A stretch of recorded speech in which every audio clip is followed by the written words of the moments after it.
Hi everybody, this is Sam with Python Basics, and we are going to do an interesting program here. So alright, a couple years ago, my oldest was in a math class and they were working on probability. And we just did the probability of Powerball. So I was remembering the simulation that I created to prove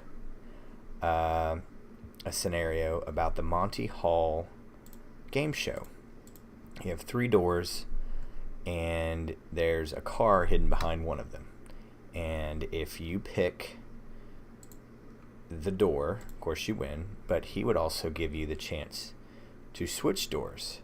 So let's just lay this out and let's just show that we can, and I'm probably going to break this up because I do not want this to be overwhelming.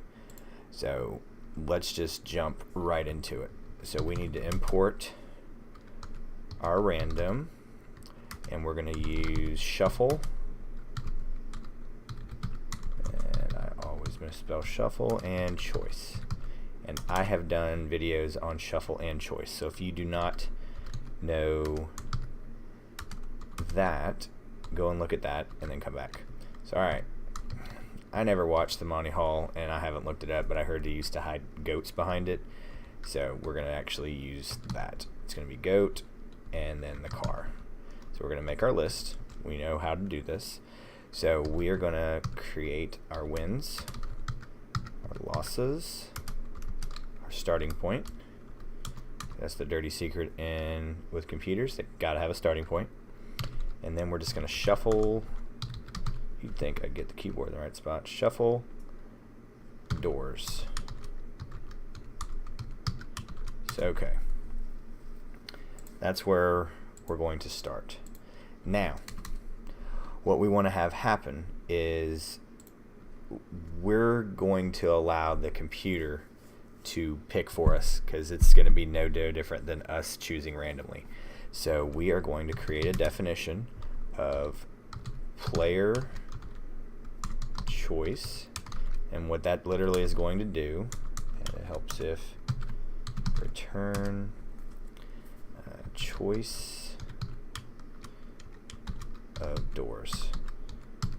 So if you have not watched, what this is going to do is it's going to randomly go and pick one of these out for us, because we're going to do this over and over and over again, because we want to show probability of you picking the right door on the first guess. So alright, now let's see where we are. Okay, let's keep moving for right here. So alright, now we're going to create the game, and we're gonna have to use something that, because right here I don't want this to get too complex. We're gonna keep this simple on things that we already know how to do. So we're going to use our global variables, and we're going to pull this in because we know what this does. Global wins, losses. Okay, so now we're going to run player choice. So right here so far, we've created our doors. We've initiated our beginning of the game. We've shuffled the doors out of sequence just to do it. Then we're randomly going through and picking one door out. So alright, that's our function. Here we are with the game. Now we're calling it right here. And then now let's get an if statement. If car, because that's what we want, equals player choice, and let's do this, we win, right? So our wins gets incremented by 1. If you do not understand this right here, stop, go watch incremented, decremented, come back, pick up where you left off. Else losses plus 1. So now let's just keep going. How long are we on this now? We're at 5 minutes. Okay, cool. Let's just keep going. Play X. This is how many times we want to run this. And we are just going to do a really simple for loop. For I in range X. Then call game. Just straight up, boom, call this. So this is how we're breaking down and making multiple functions. Randomly, go make a choice. Randomly, or then systematically go through here. The game, this is the object of the game. If our choice matches the car, guess what? We win. If it doesn't, we lose. So then here we are, and we're just going to hit play. This is how many times we want to play it. Run it in a loop. Now, I'm not going to type this all again. I'm just going to cheat and copy it. But I'll show you what I did. So, alright. Did that fit? Okay, cool. So, alright. We're just going to print out wins. And this is a string format. If you have not watched or do not understand what this is, go look at string format, printing format. Come back and watch this. So, okay, wins are placeholder, percentage win, placeholder, format, wins, and wins divided by number of times. Then, here we go. Lo and behold, we're going to print out our losses. I'll scoot this over just a little bit so you can see it. I'm sure you have figured it out. Losses, percentage losses, and then same pattern.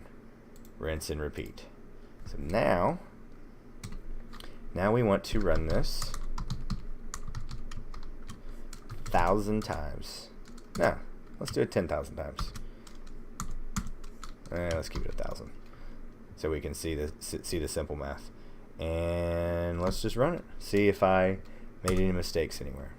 And lo and behold, I did. Let's find it. And let's see if you saw it before I did. Play choices, not player choices. Alright, let's save, run again, and lo and behold, here we go.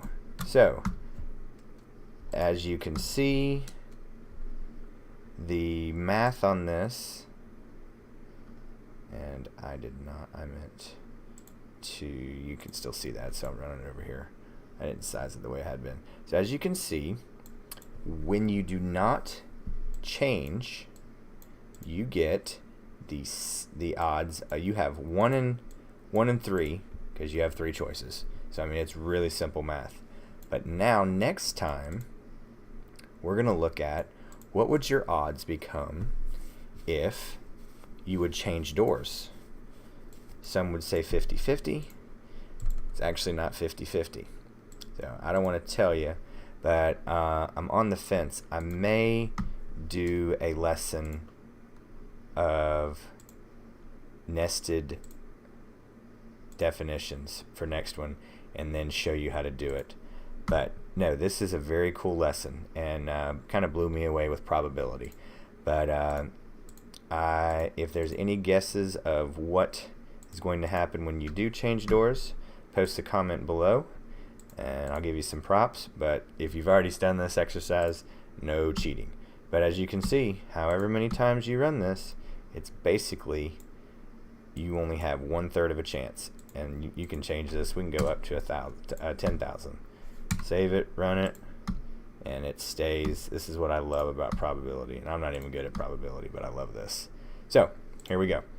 So this is the Monty Hall simulation, and we are going to then show you how to check on if you change doors, what happens to your chances then. So thanks for watching. Don't forget to click that like and subscribe button, and most important, that notification bell. And we will see you next time. Thanks for watching, guys. Bye.